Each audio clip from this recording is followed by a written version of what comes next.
Hello friends, my name is Ashima Verma and welcome back to the Texas official YouTube channel. आज की इस video में हम बात करेंगे how to file application for refund of ITC online. यानी कि जीएसटी में जो हमारे पास आईटीसी पड़ा होता है, हम उसके रिफंड के लिए कैसे क्लेम कर सकते हैं ऑनलाइन। तो सबसे पहले आपको जीएसटी की साइट ऐसे ओपन करनी है। ठीक है, यहाँ पे यूज़र नेम डालेंगे आप अपनी कंपनी का, यहाँ पासवर्ड डालेंगे। बेसिकली लॉगिन करने के बाद आपको ऊपर टैब्स में एक ऑप्शन आएगा सर्विसेज का। सर्विसेज पे आप कर्सर लेके आएंगे तो यहाँ पे एक ऑप्शन दिखेगा आपको रिफंड्स का। ठीक है, रिफंड्स पे एप्लीकेशन फॉर रिफंड पे आप क्लिक कीजिएगा।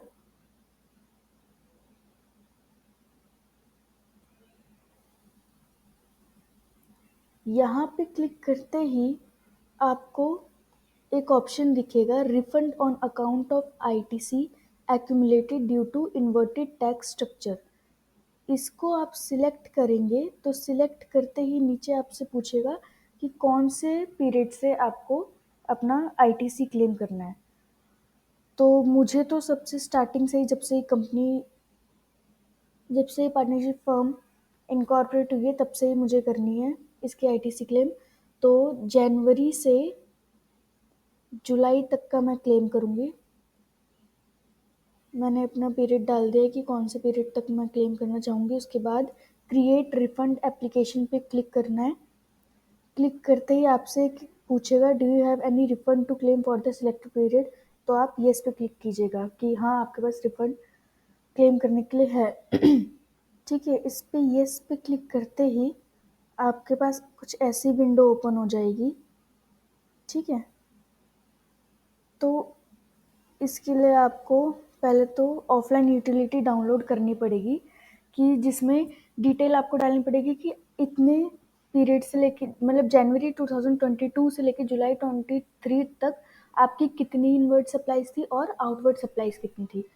तो डाउनलोड पे क्लिक करेंगे आप तो आपके पास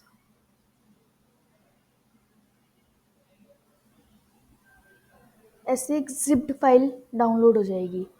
ठीक है, इसको एक्सट्रैक्ट करेंगे।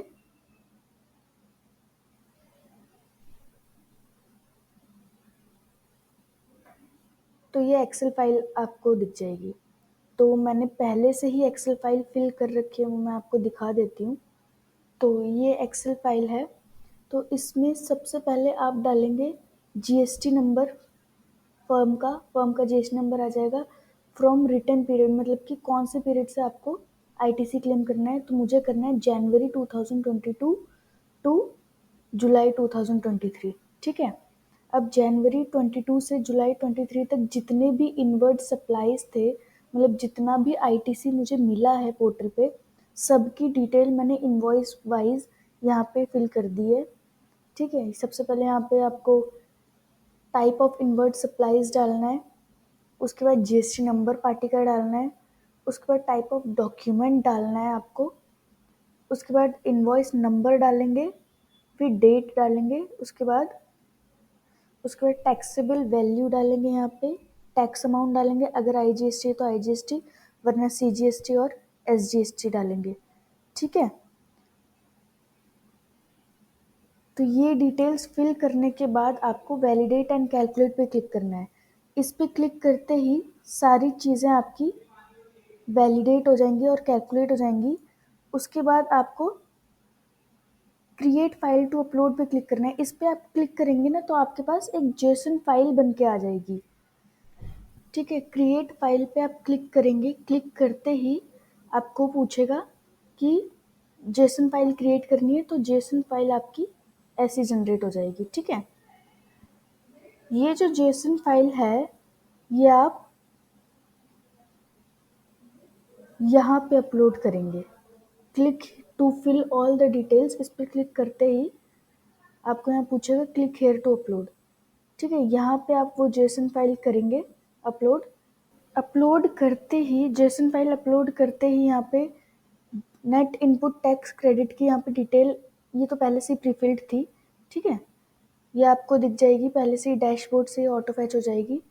उसके बाद नीचे आपकी ये डिटेल आएगी कि आपकी balance in electronic credit ledger at the end of tax period for which refund is claimed, मतलब कितना बैलेंस है आपका आईजीएसटी में।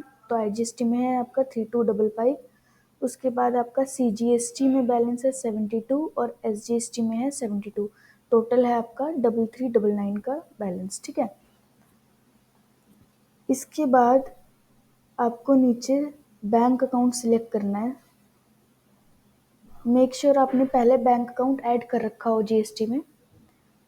तो आप बैंक सिलेक्ट कीजिएगा। बैंक सिलेक्ट करने के बाद आपसे यहाँ सपोर्टिंग डॉक्यूमेंट्स मांगेगा। सपोर्टिंग डॉक्यूमेंट्स में आप कैलकुलेशन जो आपने की है वो आप डाल सकते हो, अपने आउटवर्ड और इनवर्ड की जो कैलकुलेशन की है वो आप यहाँ पे डाल सकते हो। ये मैंडेटरी फील्ड नहीं है, आप नहीं भी डाल सकते हो, ऐसे भी छोड़ सकते हो, ठीक है। उसके बाद नीचे सेव पे क्लिक करेंगे आप। सेव पे क्लिक करते ही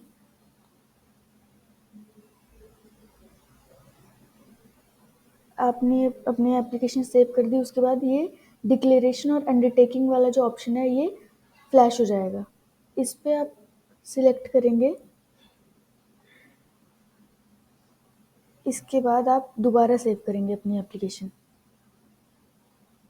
एप्लीकेशन दोबारा सेव करते ही आपके पास सबमिट का जो बटन है वो फ्लैश हो जाएगा, वो इनेबल हो जाएगा, ठीक है। आप प्रीव्यू भी कर सकते हैं आप अपनी एप्लीकेशन, जो मैंने फील्ड्स फिल की है वो सारी करेक्ट हैं या फिर नहीं है, ठीक है। उसके बाद सबमिट पे क्लिक करेंगे। सबमिट पे क्लिक करते ही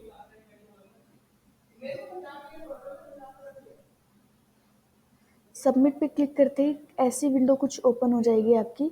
उसके बाद प्रोसीड का जो बटन है वो आपके पास इनेबल हो जाएगा। प्रोसीड पे क्लिक करते ही आपको इस विंडो पे ले आएगा। इस विंडो में ये है कि डिक्लेयर कीजिए करेंगे आप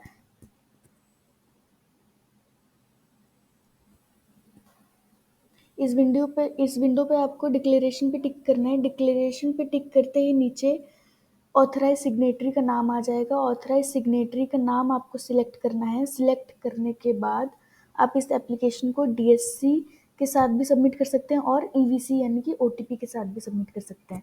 अगर आपके पास डीएससी है तो डीएससी से भी सबमिट कर सकते हैं, लेकिन यहाँ पे जो है हमने ईवीसी से सबमिट किया है। तो जो ओटीपी है वो आपके मोबाइल नंबर पे जाएगा जो आपने यहाँ पे रजिस्टर कर रखा होगा, ठीक है। ओटीपी डालने के बाद आप यहाँ पे वेरीफाई पे क्लिक करेंगे। वेरीफाई पे क्लिक करते ही आपकी एप्लीकेशन फाइल हो जाएगी, ठीक है। और आप जब आपकी एप्लीकेशन फाइल हो जाए तो आप ARN रिसिप्ट जो है वो आप डाउनलोड करना मत भूलिएगा। उसको आप डाउनलोड करके अपने रिकॉर्ड्स में सेव कर लीजिएगा। आपकी रिफंड ARN रिसिप्ट कुछ ऐसी दिखेगी, ठीक है। उसके बाद ये डाउनलोड करने के बाद आपका जो एप्लीकेशन है वो अंडर प्रोसेस रहेगा। उसको आप ARN से भी ट्रैक कर सकते हैं। ARN नंबर जो यहाँ पे दिख रहा है आपको स्क्रीन पे, इससे आप ट्रैक कर सकते हैं अपनी एप्लीकेशन। तो जीएसटी रिफंड तो जीएसटी रिफंड हम कैसे क्लेम करें? रिफंड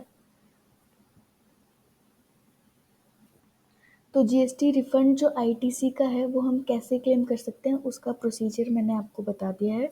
और अगर इन फ्यूचर आपको रिफंड क्लेम करना है अपने आईटीसी का तो आप हमसे कांटेक्ट कर सकते हैं। और आपको अगर ये वीडियो पसंद आया तो लाइक कीजिए, शेयर कीजिए और हमारे चैनल को सब्सक्राइब कीजिए। Thank you.